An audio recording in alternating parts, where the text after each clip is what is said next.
China melhora alguns dados econômicos, minério de ferro dispara, recomendação da Vale é elevada para compra por algumas corretoras e as ações também acabam disparando.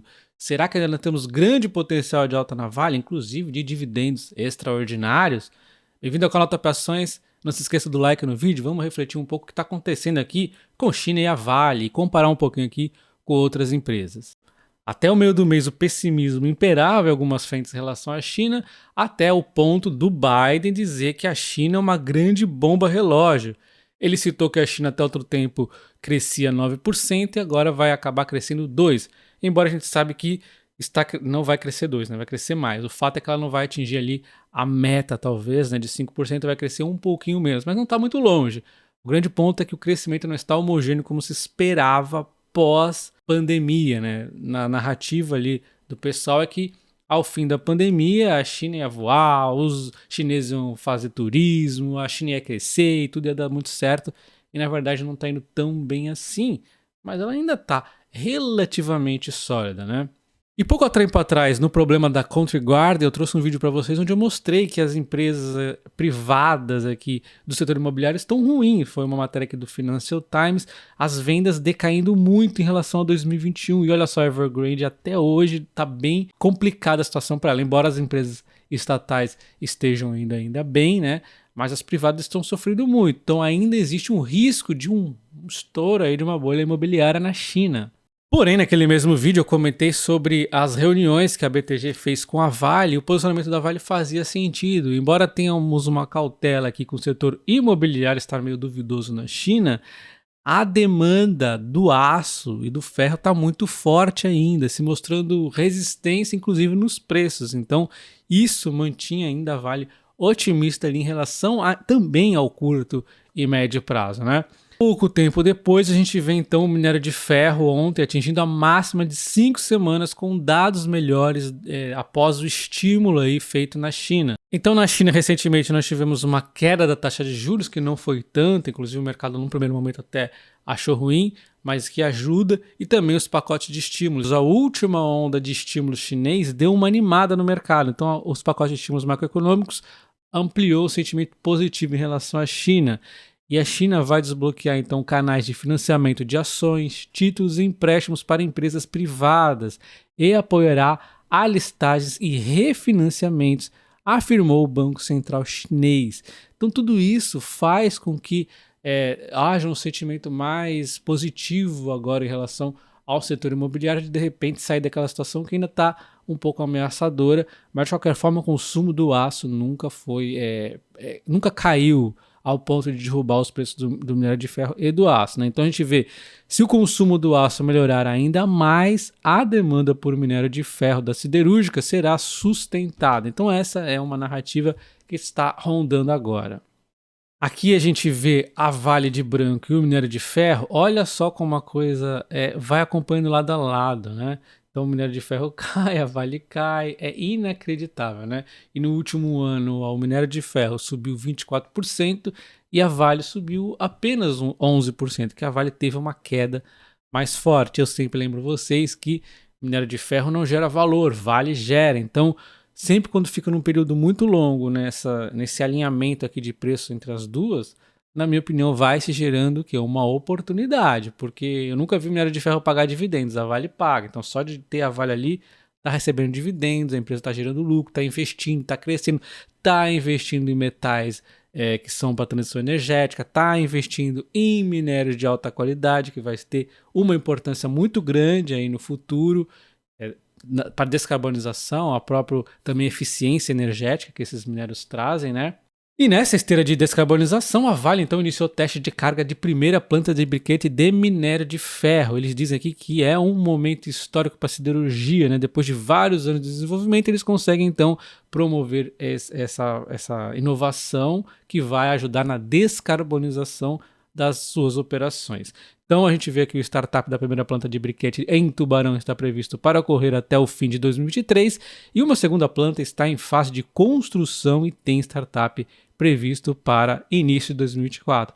As duas unidades terão capacidade produtiva de 6 milhões de toneladas de briquetes por ano. E tudo isso está alinhado com o Vale Day, né, que ela falou ali que ia buscar crescer nos aglomerados aqui, como briquetes e pelotas de minério de ferro nos próximos anos, com o potencial de atingir uma produção de 100 milhões de toneladas até 2030. Né? Na questão aqui da descarbonização também tem uma importância muito grande. Então, no resumo até agora, a gente vê a China dando umas tropicadas, mas segue crescendo e segue com pacotes de estímulos que vão fazendo efeitos benéficos na economia. O mercado imobiliário ainda está duvidoso a situação das empresas, mas segue aquecido ainda ali na questão da demanda do aço, do ferro. Eles seguem com bastante obras, inclusive ferrovias. Tem uma série de frentes aqui que a China está investindo. E em relação à Vale em específico, está tudo às mil maravilhas, no planejado aí de longo prazo, mas sempre existe um ruído aqui do mercado em relação a Vale. Será que ela vai atingir a capacidade de minério de ferro de 340 a 360 de toneladas aqui no longo prazo, que é a perspectiva de crescimento da Vale, no guidance?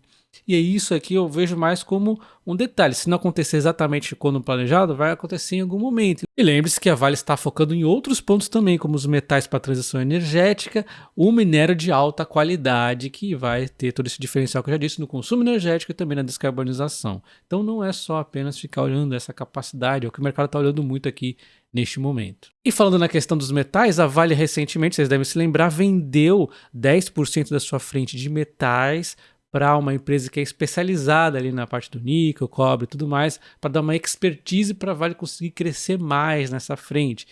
A título de informação, o preço EV/EBITDA foi em 10x, tá? A gente já vai dar uma comparada nos números da Vale.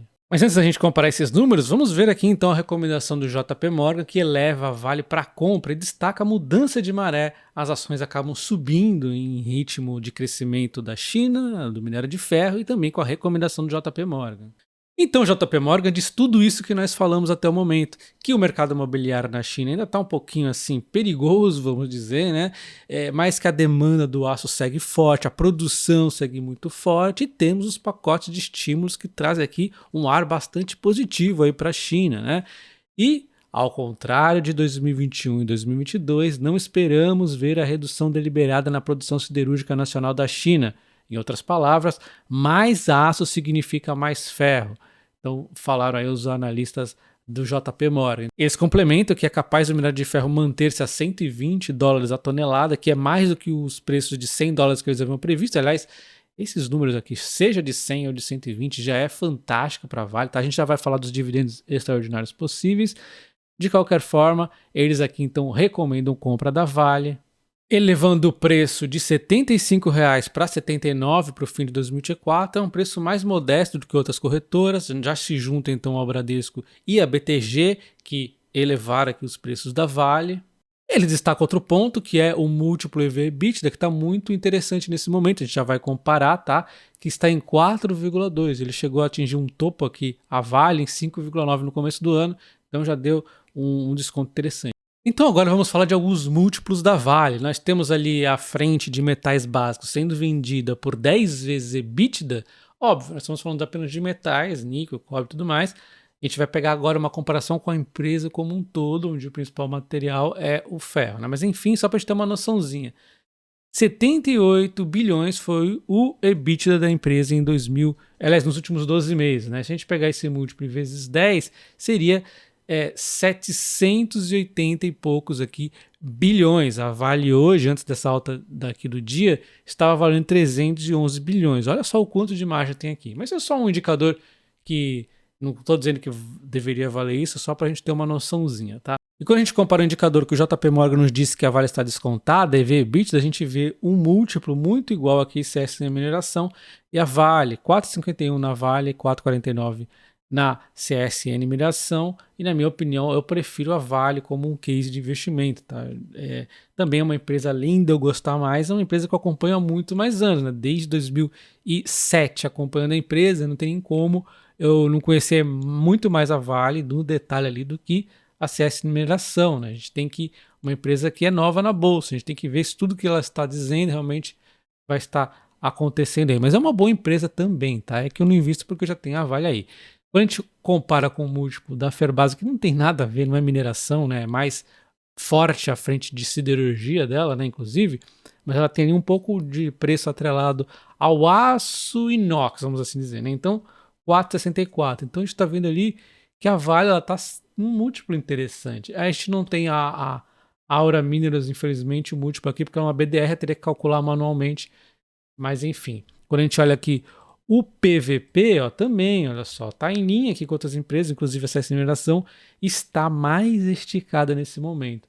Então você vê que a Vale realmente está com múltiplos de que não condizem com o tamanho gigantesco que ela tem, né? Se a gente olharmos o histórico do EV/EBITDA da Vale, realmente 4,45 está abaixo da média, e se a gente observar em anos avulsos, só vai estar acima de 2021 e 2022, onde os múltiplos dela ficaram muito bons também, né, de EBITDA, e vai estar abaixo de todos os outros anos. E aí é até interessante a gente não considerar 2015, né, e 2019, que foram aqui outliers, né? Se você olhar os outros anos, ela está mais barata do que praticamente todos os períodos aqui. Lembrando que é sempre uma foto do dezembro do ano, né?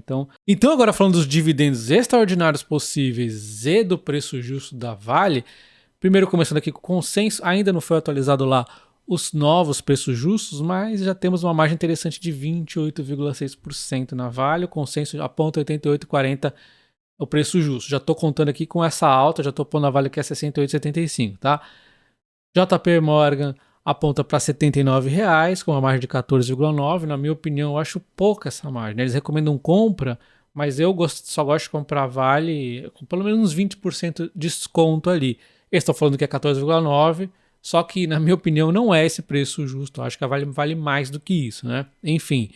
E a BTG aponta para R$ 94,00, uma margem de 36,7%. Então a gente vê aqui que, de modo geral, a Vale tem um desconto interessante. Para mim, 20% aí já dá para pensar na Vale, né? Óbvio, não é muito bom a gente olhar só os preços justos das corretoras, que elas mudam da noite para o dia, mas com tudo que a gente viu ali, é um case bastante legal.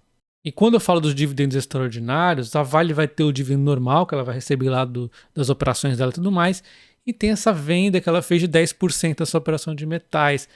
E lembra que eu falei que ela só queria aquela venda para ter um parceiro para ajudar ela a trabalhar e juntar, né, as sinergias, na verdade a expertise do novo parceiro para crescer esse negócio ainda mais? Ela não queria o dinheiro, a Vale não está nem precisando tanto dinheiro. Então a própria BTG fala aqui, isso pode gerar de repente um dividendo extraordinário. E a gente não sabe quanto pode pagar, mas fazendo uma continha aqui de padaria, nós teríamos aqui R$ 2,64 por ação, né? O valor aqui total da venda foi de 2,4 bilhões de dólares, né? Então, dividindo ali pelo número de ações e tudo mais, daria então 3,8% de yield, caso ela pague tudo aos seus acionistas, né? Se bem que eu nem descontei aqui os impostos, mas só uma continha de padaria mesmo, né? 2,9% se ela pagar 75% de payout, 1,9% se ela pagar 50% e 1% se ela pagar 25%. É só, lembrando, uma continha de padaria para a gente ter uma noçãozinha aqui. Lembrando que o valor do minério de ferro está nas alturas. Além desse dividendo extraordinário, os próprios dividendos da Vale tendem a vir bons.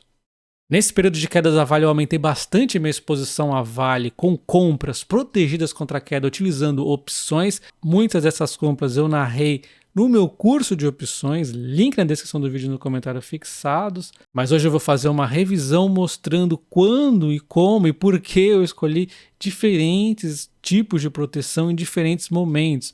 Qual era o meu racional por detrás disso? Acho que está bastante legal para você entender como foram minhas decisões. Link na descrição do vídeo, desconto está só até domingo. Um abraço e até o próximo. Valeu!